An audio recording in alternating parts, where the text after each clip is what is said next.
संतांजींना त्यांच्या 14 टाळकऱ्यांपैकी प्रमुख टाळकरी म्हणून मान मिळाला.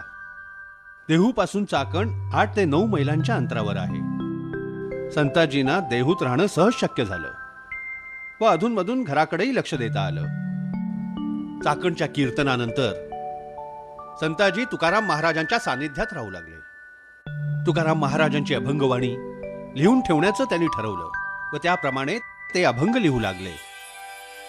कीर्तन ऐकून तुकारामाचे समीप राहून होऊन लीन, संताजी करीतसे लेखन त्याचे काम नित्याचे.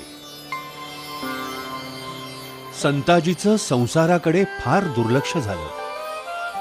नकळत संताजी विरक्तीकडे ओढला गेला. त्याचं भक्तिप्रधान असलेलं मन अधिकाधिक संस्कारक्षम झालं. संताजीच्या आईला या गोष्टीची फारच काळजी वाटू लागली. अगं, तुला माहितीये आपला संतू आता तुकारामांचा अभंग लिहायला लागलाय. आता संत होईल त्यो. अव कसला संत आणि कसलं काय? पोराला भूकता नाही. अष्टप्रहर त्या तुकारामाची पाठ सोडत नाही. त्या पोरीकडे पाहिलं की माझ्या काळजाचं पाणी होतं बघा. कुठल्या मुहूर्तावर घेऊन गेले कीर्तनाला.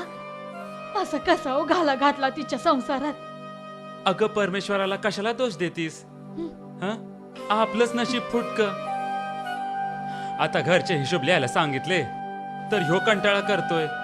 आणि आता नुसतं हात आणि लेखणी आणि अभंग. तुकारामांचे अभंग आणि लेखणी, बस, बाकी काही नाही. तुकारामांनी सांगावं आणि ह्यानं लिहून घ्यावं. अगं, फार मोठं कार्य होणार आहे त्याच्या हातनं. कसलं कार्य आणि कसलं काय? सोन्यासारखा पोर कामातून गेला. शिव शिव शिव शिव, का जाणार नाही? अरे अवश्य जाणार. देवादिकांचा कोप, धर्माचा शाप, शास्त्र पंडितांचा शाप.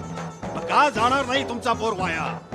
अरे तुमच्या आई वडिलांनी आपली पायरी कधी सोडली होती का? अरे वेदविद्या कोणी शिकवायची? या तेल्यांनी. प्रत्येकाने आपल्या पायरीप्रमाणे वागावे. शास्त्री बुवा पाया पडते, पदर पसरते. आवड आणि हायपोर माफ करा त्याला. मग त्याचे अभंग कसे लिहितो पटापट? आमची काही चूक नाही. तुकाराम महाराजांनी तुक्या म्हणा तुक्या. अरे संत्याने आपली पायरी का सोडली? आता कोणत्या जन्मी फेडे आपलं पाप? अरे ब्राह्मणांनी ब्रह्मकर्म करावे, वाण्याने वाण्याचे कर्म करावे. तुम्ही तुमचे कर्म करा. अरे तेल गाळायचे सोडून अभंग लिहावयास गेला तुमचा तो पोर. अरे ते सुद्धा त्या तुझ्याकडे. आज कशी वाटत नाही रे तुम्हाला? गरीब लेकरू आहे. अपराध पोटात घाला महाराज. पाया पडते मी तुमच्या. तुमच्या दोघांकडे बघून दया येते रे. पण तुमचं ते दिवट. कार्ट्याला एक साधा प्रश्न विचारला तर उत्तर सुद्धा अभंगांमध्ये देतो. तरी बरं, 4 पुस्तकांच्या पुढे गेला नाही म्हणून प्रत्येकाने आपल्या पायरीप्रमाणे वागावे. अजून वेळ गेलेली नाहीये. पुष्कळ सांगून पाहिलं, पोर ऐकलंच नाही हो. तुमचा पोर तुम्हाला ऐकत नाही म्हणजे काय? अरे जन्म झाल्याबरोबर नरडीला नख का लावलं नाही तुम्ही? शास्त्री बुवा, तुमच्याने हे बोलवतं तरी कसं? निघा आता तुम्ही. अजून वेळ गेलेली नाहीये. तुमच्या पोराला सांगा, अभंग जाळून टाक किंवा विहीर तलावात नेऊन बुडव. नाहीतर काय होईल? आकाश कोसळेल, धरती फाटेल की पृथ्वीवर प्रलय येईल. तुकाराम महाराजांचे अभंग लिहिण्याकरताच परमेश्वरानं मला जन्माला घातलंय. या जीवात जीव असेपर्यंत मी महाराजांचे अभंग लिहित राहणार.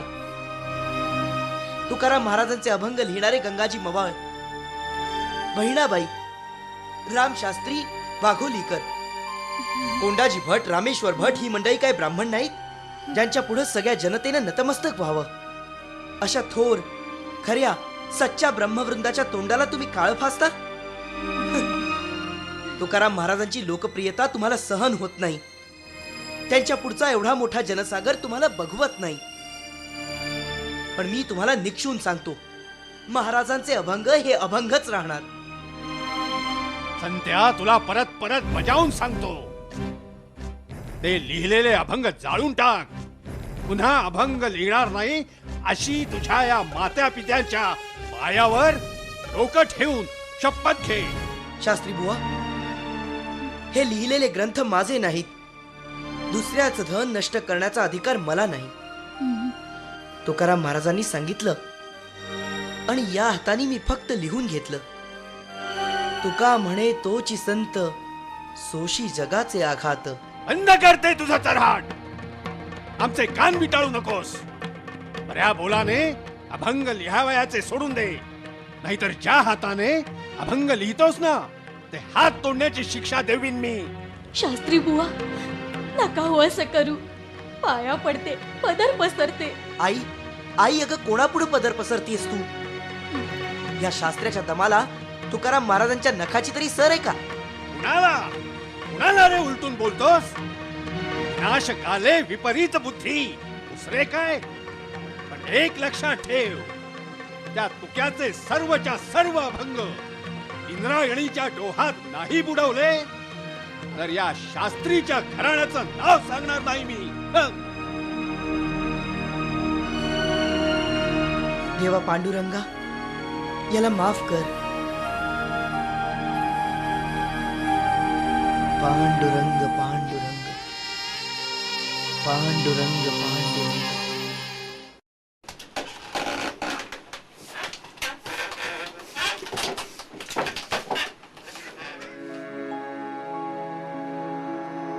घाण्याचा करकरा पुसला सिमज, सांग तुकया आता गुज, सांग तुकया आता गुज, सांग तुकया आता गुज. घाण्याचा करकरा पुसला सिमज, सांग तुकया आता गुज. घाण्याचा करकरा पुसला सिमज, सांग तुकया आता गुज, सांग तुकया आता गुज, सांग तुकया आता गुज.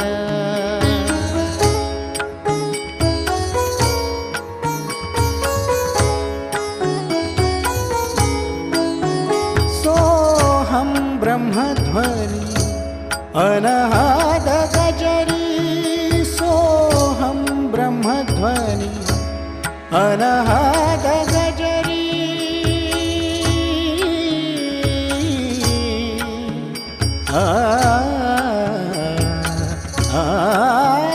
सोहम ब्रह्मध्वनि अनहाद गजरी, वाजे ब्रह्मांड शिखरी, वाजे ब्रह्मांड शिखरी, वाजे ब्रह्मांड शिखरी.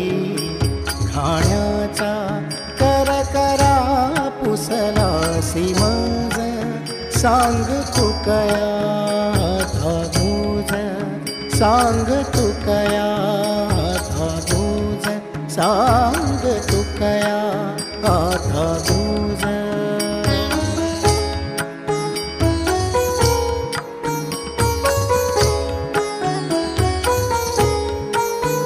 सर्वाशी करकरा वाटतो मनासी, सर्वाशी करकरा वाटतो मनासी. संतु म्हणे शुद्धी करा त्याची, संतु म्हणे शुद्धी करा त्याची, संतु म्हणे शुद्धी करा त्याची, संतु म्हणे शुद्धी करा त्याची, संतु म्हणे शुद्धी करा त्याची, संतु म्हणे शुद्धी करा त्याची, संतु म्हणे शुद्धी करा त्याची, संतु म्हणे शुद्धी करा त्याची.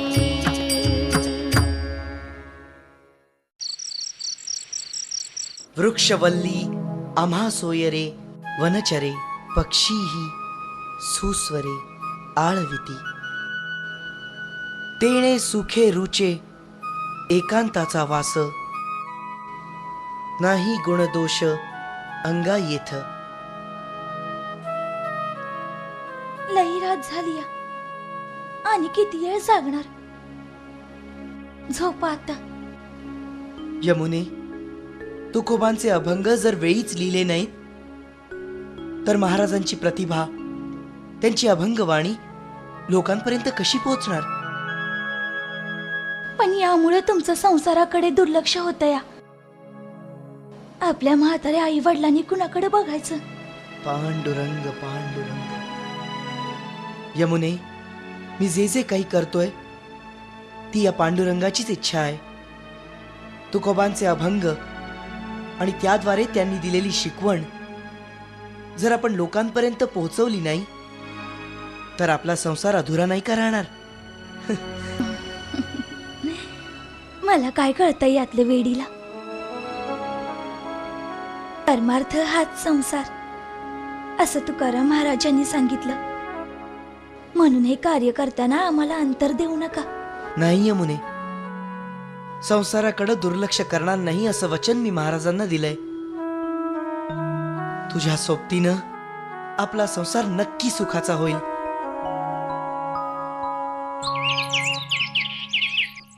अवघाची संसार अवघाची संसार सुखाचा करीन. अवघाची संसार सुखाचा करीन.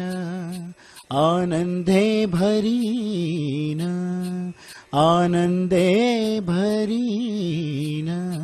तिन्ही लोक आनंदे भरीन. तिन्ही लोक जाईन गे माये जाईन गे माये. तया पंढरपुरा जाईन गे माये. राम राम महाराज. राम राम. ये बैस. उशीर केलास रे. लवकर यायचं होतं. कालच येणार होतो पण वडिलांच जरा कणकण आली म्हणून थोडस थांबावं लागलं. बर. रावळासाठी तेल घेऊन येईन म्हणालो होतो. यायला जमलं नाही. चाकणला होतो तेव्हा कवा देऊळ गाठीन असं झालं बघा. लगेच लागलीच देऊळ गाठलं. ठीक आहे. चल. पांडुरंग पांडुरंग पांडुरंग पांडुरंग पांडुरंग पांडुरंग. आता या जीवनात कोणतीच इच्छा लोभ राहिलेला नाही. तरी मला आपल्या बरोबर महाराज स्वर्गलोकी घेऊन जा महाराज. नाही संतू. अरे आता तर तुझं जीवन कार्य सुरू झालंय. या अभंगाचं जतन करून तुला लोकमानसात त्याचं महत्व पटवून द्यायचंय. हे अभंग जोवर सुखरूप राहणार नाही तोवर तुझं जीवन कार्य संपणार नाही. माझ्या मुखातून निघालेले शब्द केवळ लिहून ठेवणं हा तुझा धर्म नसून लोकमानसात त्याचा प्रसार करून त्यांना परमार्थाचा मार्ग मोकळा करून दे. त्यांच्यातील सांप्रदायित्व जाग करणं हाच तुझा खरा धर्म आहे. पण महाराज, तुम्ही हे माझ्यासारख्या एका टाळकराला सांगताय? होय संतू होय. अरे तुझा जन्मच यासाठी झालेला आहे. परमार्थाची व्याख्या तुला ठाऊक आहे. संसार करून परमार्थ कसा गाठायचा हे तुझ्याशिवाय समर्थपणे लोकांना कोण समजावून देणार? म्हणजे महाराज, आपण आम्हाला सोडून जाणार तर? नाही संतू. तू कार्य जे हाती घेतलंयस ते केल्याशिवाय तुला मुक्ती नाही रे. संतू, जन्म मृत्यू अटळ आहे. तुझा जन्म पांडुरंगाचे अभंग जतन करणं आणि त्यातून लोकांना परमार्थ दाखवणं यासाठी झालाय बरं संतू. आता माझं कार्य संपलं. शरीर विनाशी आहे पण आत्मा अविनाशी. तू जे अभंग लिहिलेस त्यामुळे लोकांना परमार्थाचा मार्ग मोकळा झालाय. पांडुरंगानं माझ्या मुखातून अभंगवाणी गायली, पण जनमानसात ती तुझ्या लिखाणामुळे पोचली. त्यामुळे लोकांना परमार्थ दिसला. माझं अस्तित्व तुझ्याशिवाय नाही रे. त्यामुळे या जगात तुझ्या अस्तित्वाला खूप मोठं स्थान आहे संत. पण महाराज, केवळ लिखाण केल्यानं माणूस एवढा मोठा होऊ शकतो? अरे, पांडुरंगानं माझ्या मुखातनं गायलेले अभंग तू लिहून घेतलेस, म्हणजे प्रत्यक्ष पांडुरंगाचे अभंग तू लिहिलेस. तुझं कार्य थोर आहे रे. तू जर हे अभंग लिहिले नसतेस तर लोकांना त्याची प्रचिती कशी आली असती?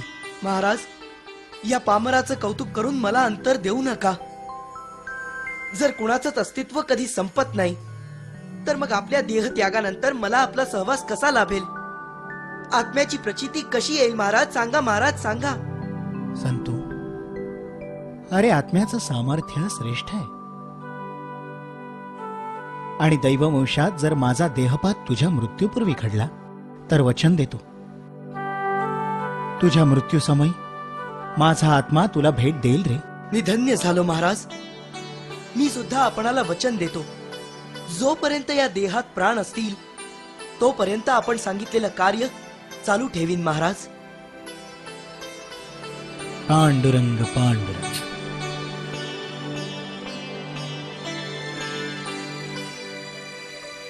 धन्य धन्य संतो होशील तू जाण, तुझ आता कोण नाम ठेवी. व्यर्थ तुझी निंदा करताती लोक, मन लागी देख कळो आले. ज्ञानाचा होशील तूच योगी, नेणती हे जगी मोठे जन. तुका म्हणे बोल अंतरीचे ज्ञान, ऐकता वचन गोड लागे. महाराज, आपलं बोलणं ऐकून धन्य झालो. माझ्यावरील आपलं प्रेम हाच माझ्या जीवनाचा ठेवा आहे. संतू, महाराज, आपल्यासारख्या संतांमुळेच तर आमच्यासारख्या साध्या लोकांमध्ये प्रेम, आपुलकी तयार होते बघा. पांडुरंग पांडुरंग.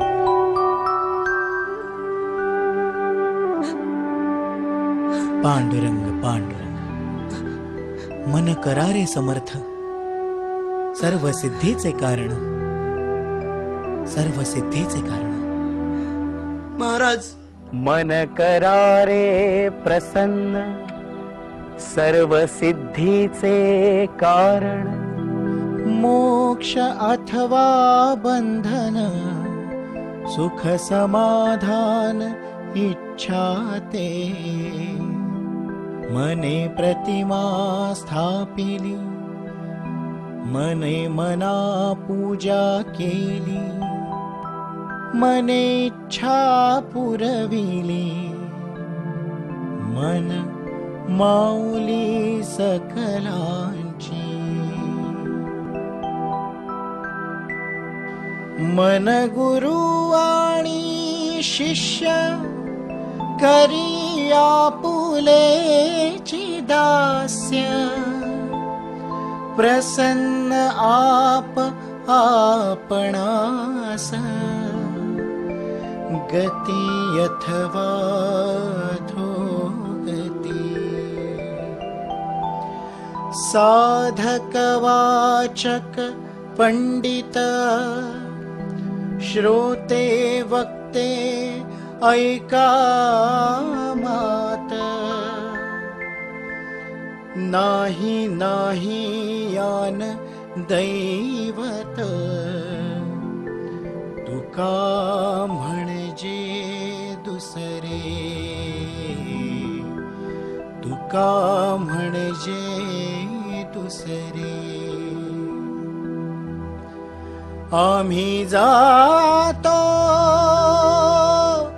अमुच्या गावा, अमुचा राम राम घ्यावा, अमुचा राम राम घ्यावा. राम कृष्ण विठ्ठल बोला, तुका जातो वैकुंठाला, तुका जातो वैकुंठाला, तुका जातो वैकुंठाला. तुकोबांचे वैकुंठ गमन वयाच्या 45व्या वर्षी झाले असे जाणकारांचे प्रतिपादन आहे. तुकोबांच्या आणि संताजींच्या वयात 15 ते 18 वर्षांचे अंतर असल्यामुळे त्यावेळी संताजीचे वय 27 वर्षांचे असावे.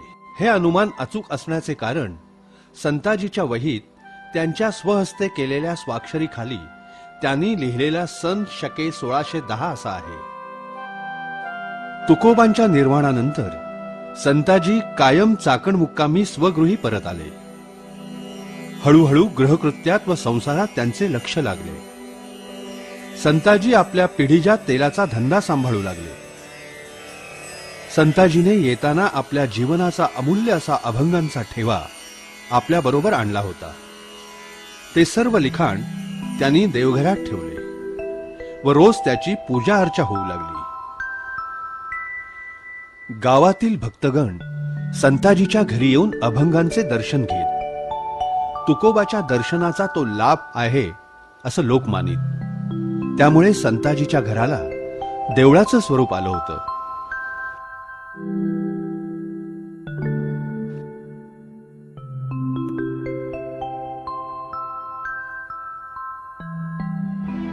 संताजीची पत्नी यमुना बाळणपणासाठी माहेरी गेली होती. संताजीचे वडील संताजीच्या वयाच्या 21व्या वर्षी स्वर्गवासी झाले होते. आई मथ्थुबाई यापूर्वीच वृद्धापकाळात आजारपणामुळे गाव सदुंबरे येथे आपल्या माहेरी गेली होती. वाड्यात संताजी एकटेच होते. चाकणच्या भुईकोट किल्ल्यात शाईस्ते खानाच्या फौजांनी वेढा दिला.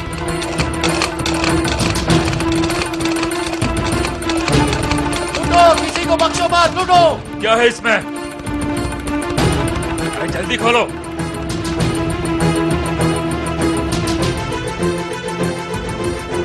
अरे ये सब लेके क्यों भाग रहा है? हा माझ्यासाठी जगातला मौल्यवान ठेवा आहे. कृपा करून मला या पोथ्या माझ्या बरोबर नेऊ द्या. माझं घर, जमीन, जुमला, पैसा, अडकास सगळं तुम्ही घेऊन जा. हे गाठोडं मला माझ्या बरोबर नेऊ द्या. ले जा इन कागज के टुकड़ों को. चलो चलो सब घर बार लूट लो. चल निकल. लूटो. एक भी घर छूटना नहीं चाहिए. सिपाही वहां जाके देखो. चलो सबको मारो.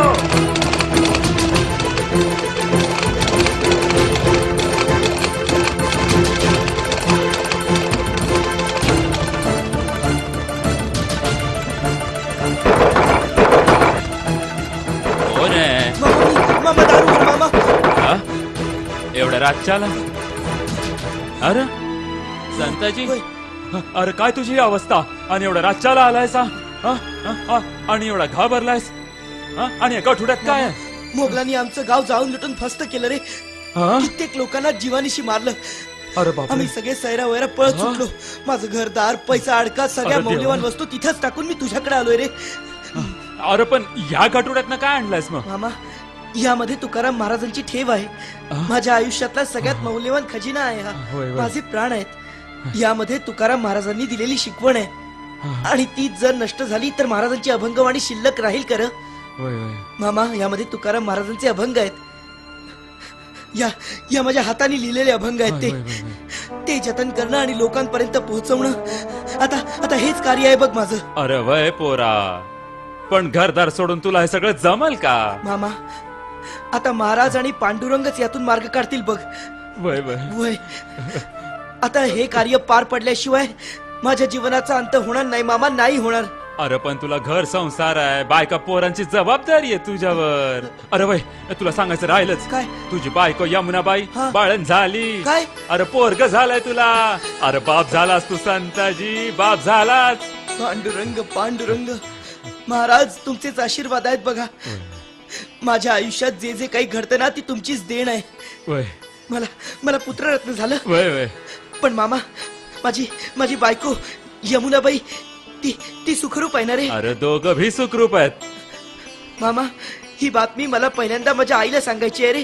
अरे वय आई कुठे आहे, कशी आहे, सुखरूप आहे ना रे? अरे किती बडबड करशील, किती बडबड करशील. हे बघ, ही तुझी मौल्यवान ठेव, आधी आत नेऊन ठेव, हात पाय धू, मग बघूया. नाही मामा, हे गाठोडं मला माझ्या आईच्या पायांपाशीच ठेवायचं आहे बघ. आई, अरे आई, अरे आई. अरे थांब. अरे खरंच आई येड पोरग आहे. आई, देवा आई, मी आलो. पांडुरंगा, आई. आता तू सांभाळ रे बाबा. आई, आई, आई, बघ मी आलो. आई,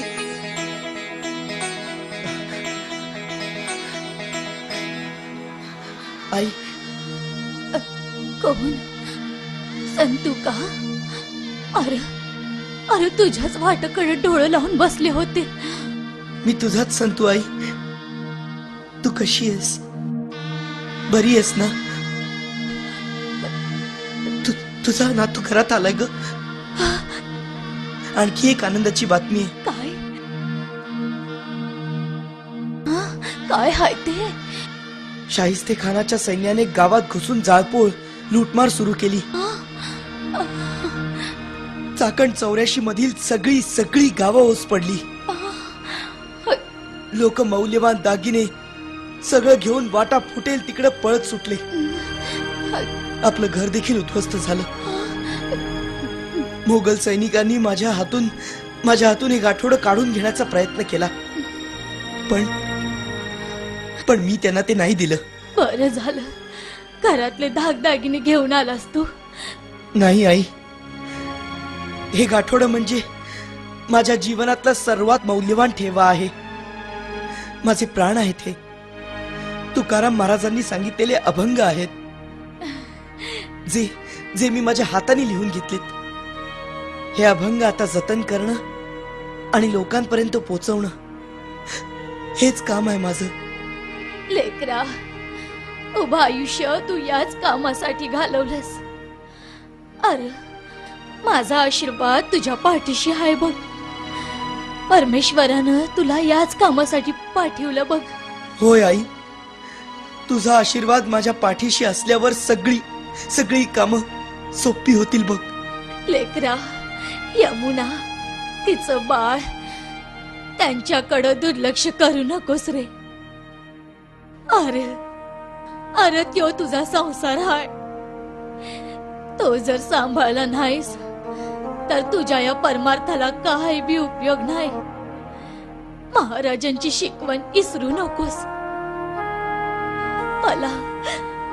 मला माहित आहे तुम्ही दोघांनी एकमेकांना दिलेलं वचन ही तर पांडुरंगाची इच्छा आहे, म्हणून तू हे कार्य केलंच पाहिजे. आई, तू बोल. आई बोल.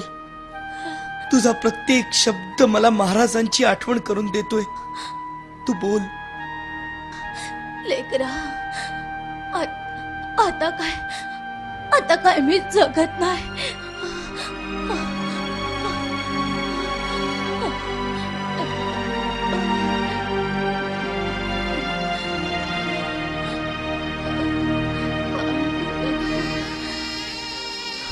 लेकरा, तू आलास. यमुनेला मुलगा झाला. माझं जीवन सार्थकी झालं बघ. आता मला शांतपणे मोक्ष मिळावा हीच त्या परमेश्वराच्या चरणी प्रार्थना आहे. आई ले ले आई आई काय झालं? लेकरा माझं डोकं तुझ्या मांडीवर घे. हो. आई आई लेकरा लेकरा मी थकले आहे रे. आई माता पिता आणि गुरु यांचे आशीर्वाद माझ्या पाठीशी असताना मला भ्यायचं काय कारण? लोकांपुढे कीर्तन करीन, त्यांना माता पिता आणि गुरु यांचं दायित्व काय असतं ते पटवून देईन. तू सुद्धा चल माझ्या बरोबर. तू ज्ञानी आहेस, लोकांना 4 शब्द सांग. तू नसतीस तर मला परमार्थ कधीच साधता आला नसता. आई आपण पुन्हा गावी जाऊ, आपलं घर उभं करू. तू येशील ना आई माझ्या बरोबर? आई आई आई आई आई. तुकाराम महाराजांचे आणखी एक सहकारी टाळकरी श्री गवार शेठ हे सदुंबरात राहणारे होते. बोला श्री संत तुकाराम महाराज की. माझे सहकारी आणि महाराजांचेच अनुयायी गवार शेठ हे आपल्याच गावातले आहेत. आपल्यासारख्या संतांमुळे तुकाराम महाराजांची महती अभंगवाणी लोकांना समजू लागली आहे. गवार शेठ, आपणही महाराजांचे जवळचे अनुयायी होता. त्यांच्या जीवन चरित्र्याचे आपणही साक्षीदार आहात. तेव्हा त्यांची ओळख जगाला अभंगाद्वारे करून द्यायची हे कार्य आपल्या दोघांचंही आहे. संताजी, आपण सुद्धा लोकांना आपण रचलेल्या अभंगातून फार मोठी शिकवण दिली. आता आम्हाला सुद्धा ऐकण्याची संधी द्यावी. तुकाराम महाराजांनी जगाला अभंगवाणी दिली. सगुण निर्गुण जयाचे हे अंगी, विटेवरी उभा राहून कटीवर कर ठेवणारा पांडुरंग हा त्यांचा उपासक होता. त्याच्यात चिंतनात मग्न होता होता ते स्वरूपाप्राप्त जाऊन पोहोचले. त्यांनी अभंग केल्यामुळं आणि अभंगातून सहजोद्धार बाहेर पडल्यामुळं त्याला अमृताहून जास्त गोडी आली. अभंगाची गाथा ही भवसागरातून सर्व जीवांना तारून नेणारी नौका आहे.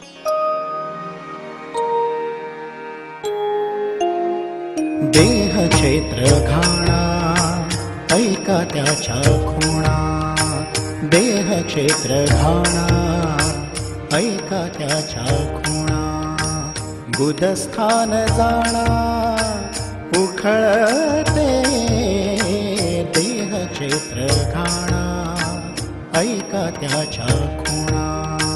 देह क्षेत्र घाणा ऐका त्याच्या खुणा. गुदस्थान जाणा उखळते. देह क्षेत्र घाणा ऐका त्याच्या खुणा. देह क्षेत्र घाणा ऐका त्याच्या खुणा.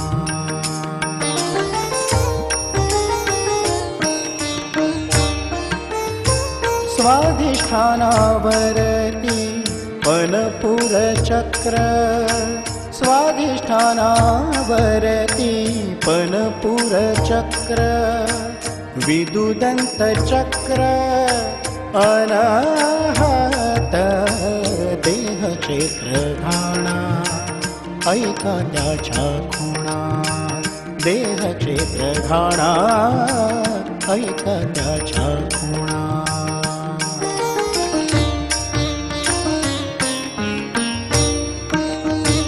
एक वीस धमणी खांब जो रोविला. एक वीस धमणी खांब जो रोविला. सुतार जो भला सुतार जो भला. विश्व करता. देह क्षेत्र घाणा ऐका त्याच्या खुणा. देह क्षेत्र घाणा ऐका त्याच्या खुणा.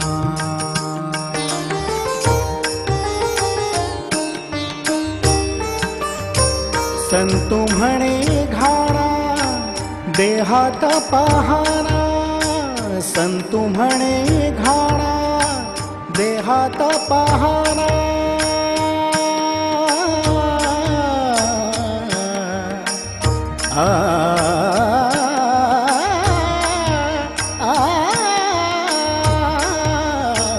संतू म्हणे घाणा देहात पहाना, इतरांची खुणा नको नको देह क्षेत्र घाणा, ऐका त्याच्या खुणा देह क्षेत्र घाणा, ऐका त्याच्या खुणा.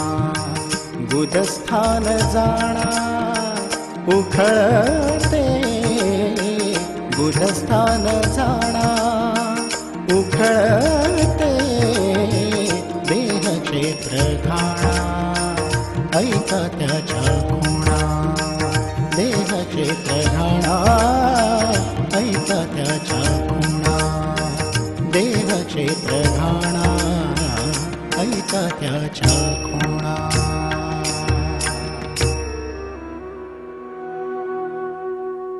वयाच्या 70व्या वर्षी आजारी होते संताजी. आपल्या मामाच्या गावी पुण्य सदुंबऱ्याशी.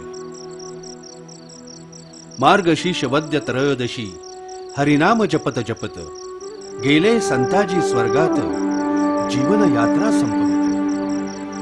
जनसागर पाहून दुःखात गाव झाले पोरके.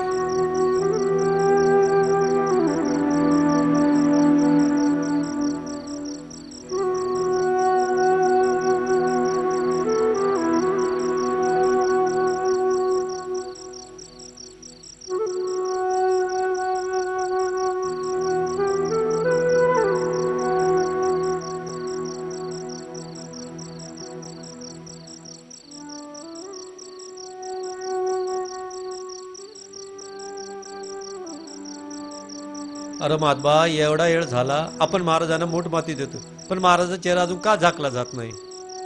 अरे सदबा, तुकाराम महाराजाने मोठमाती दिल्याशिवाय संताजींना मोक्षप्राप्ती होणार नाही, असं त्यांनी तुकाराम महाराजांकडून वचन घेतलं होतं. ते आता कसं शक्य आहे?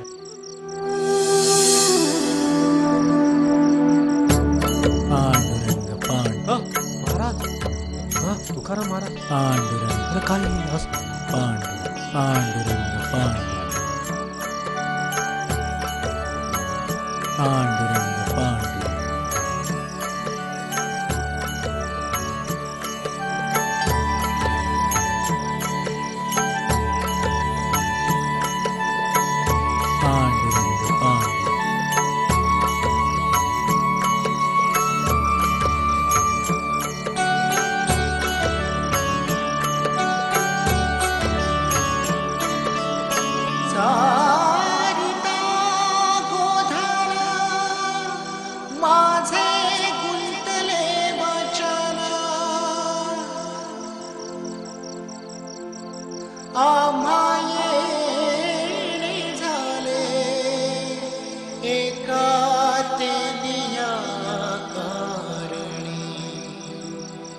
तीन मुष्ठी मृतिका देख तेव्हा लपविले मुख आलो म्हणे तुका संतो न्यावया विष्णू लोका.